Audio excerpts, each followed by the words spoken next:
pirang jam. Lagi mau aku leren. Sampai lungset lah. Aku lari gak ada kupat iki mang tak geri ayah. Lah yo oleh di kupat malah aku lali jadi. Tapi aku mbok tandur kayak tisu sampai sore. Ora apa-apa kemarin ini tak tukokno mas-masan ning ngene pasar Pahing ngono lho. Mas asli apa imitasi? Ya sing imitasi ning asli aku ora kuat. Piye jal ngono kuwi? Ya wis lah. Janjane kowe ning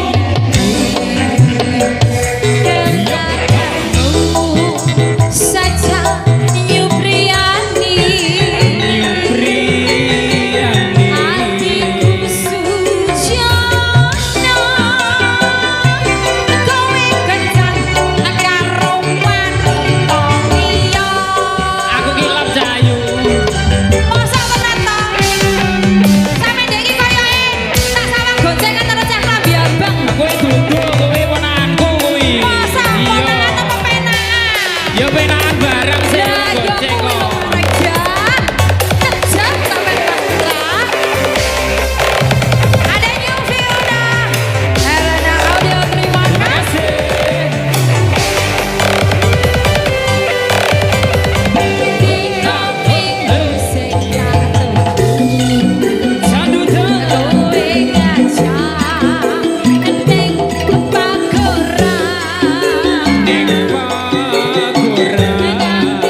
perjanjian. Piye perjanjiane? Sampe tak ngapura.